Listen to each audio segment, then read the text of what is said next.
Maklumat dan pernyataan kami diaspora Indonesia di dunia, diaspora Indonesia di 5 benua. A. Turunkan harga sembako. 1. Kami menyerukan kepada pemerintah untuk menurunkan harga sembako. Kenaikan harga sembako diakibatkan karena perubahan kebijakan-kebijakan pemerintah, termasuk yang terkait dengan pemilu, kebijakan dalam negeri, luar negeri, ekspor dan impor. B. Fluktuasi cuaca ekstrim, dampak global warming yang mengganggu proses produksi dan distribusi. C.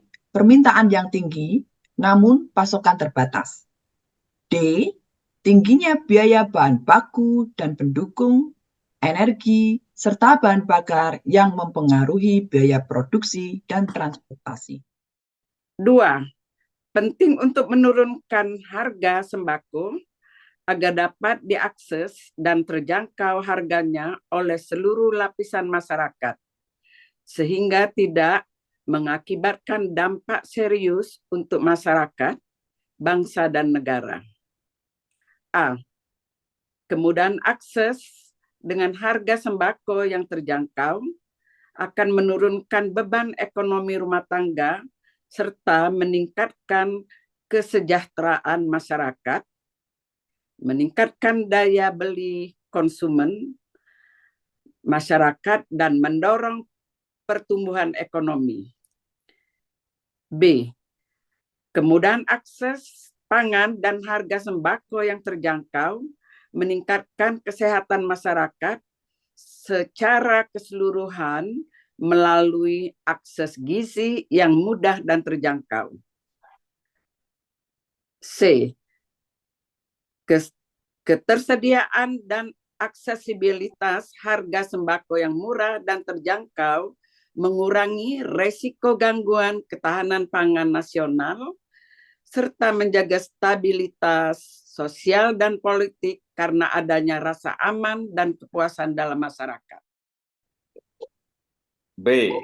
Stop impor sembako, tingkatkan produktivitas dalam negeri hingga bisa melakukan ekspor sembako. 1. Kami menyerukan kepada pemerintah untuk stop impor sembako. 2. Kami menyerukan kepada pemerintah untuk meningkatkan produktivitas sembako dalam negeri hingga bisa melakukan ekspor. Dengan cara diantaranya sebagai berikut. A. Memberikan kebijakan-kebijakan yang mendukung, serta meningkatkan akses terhadap sumber daya dan modal. B.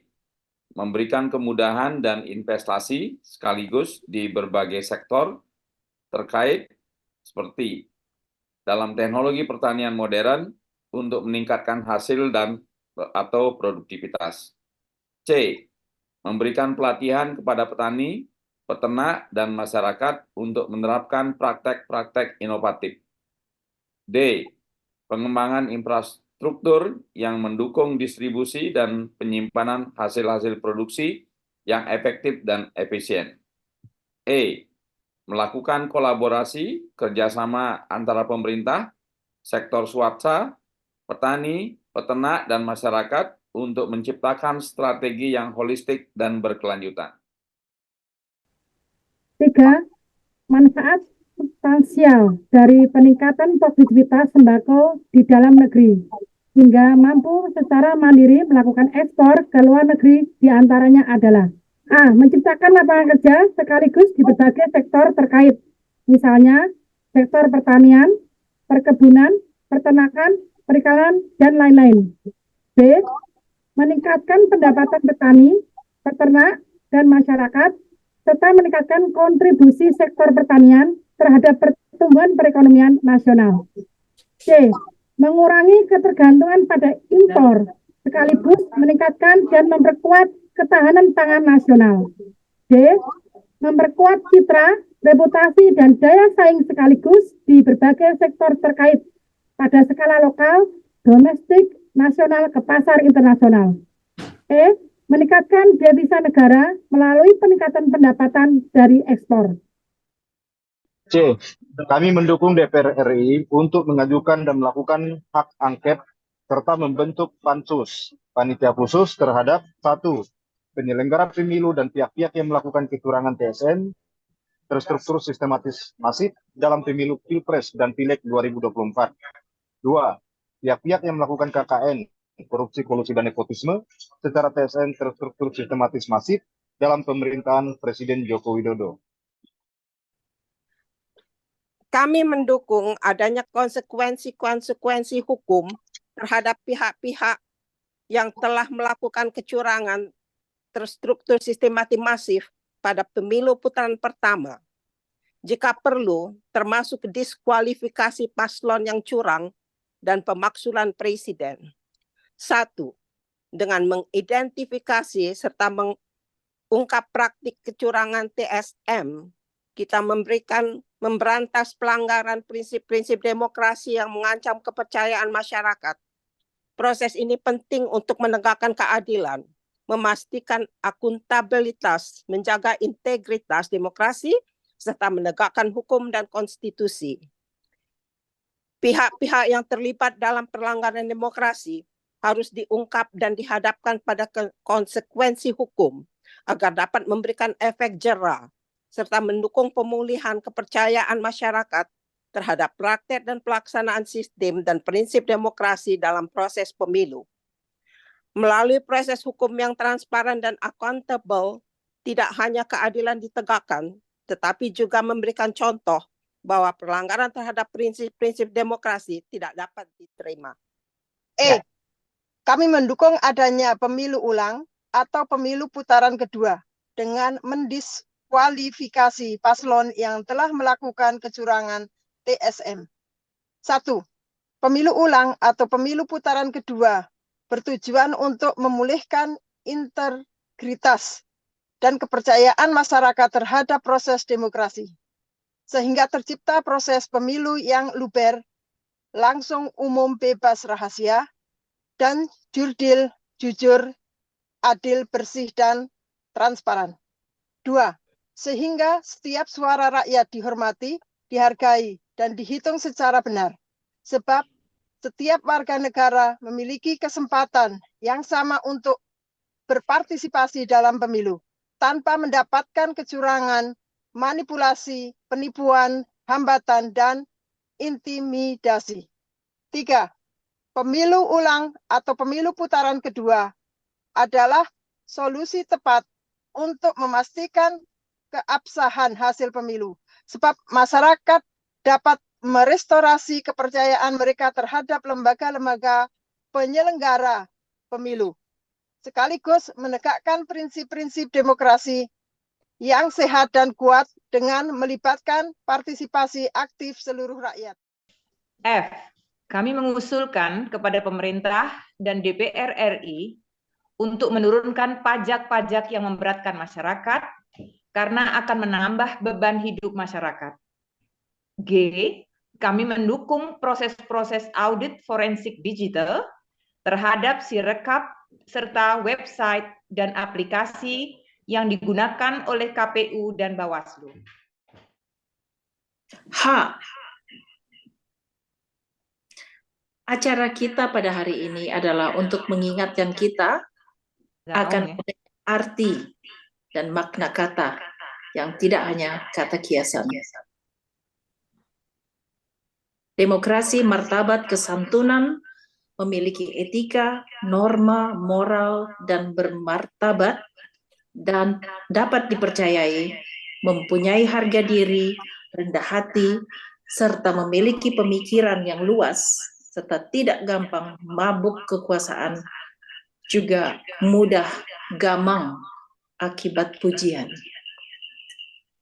Hal di atas adalah yang diharapkan dalam seorang pemimpin. Itu merupakan benchmark, patokan, dan hal yang penting untuk diperhatikan dalam merekrut seseorang yang akan menjadi seorang yang penting untuk menjabat sebuah posisi penting, yang diharapkan dapat bekerja dan cermat di masa-masa yang urgent, darurat, penting dan kritis. Seorang pemimpin memiliki ideologi yang bernilai tinggi untuk sebesar-besarnya kepentingan dan kemakmuran rakyat, bukan untuk kepentingan diri pribadi serta keluarganya. I. Kami mendukung usaha dan proses penegakan hukum, konstitusi, dan demokrasi di Negara Kesatuan Republik Indonesia (NKRI). J. Kami mendukung usaha dan proses menghormati dan menjaga hak asasi manusia (HAM) di Indonesia. K. Kami mendukung usaha dan proses menjaga dan melestarikan lingkungan di Indonesia. L. Kami mendukung usaha dan proses menjaga marwah kedaulatan rakyat demi kepentingan dan kesejahteraan rakyat di Indonesia. M. Kami mendukung usaha dan proses merawat Bhinneka Tunggal Ika serta menjaga Pancasila dan UUD 1945 di Indonesia. Merdeka, merdeka, merdeka, merdeka, merdeka.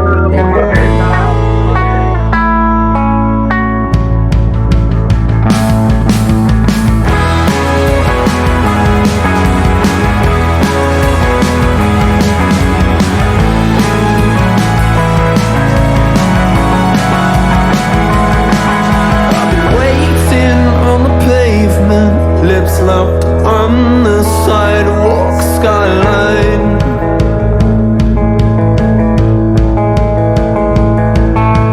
Giants and the catwalk step over my textile. I got 10 fingers and they painted 10 figures, your number.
Yeah.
pain.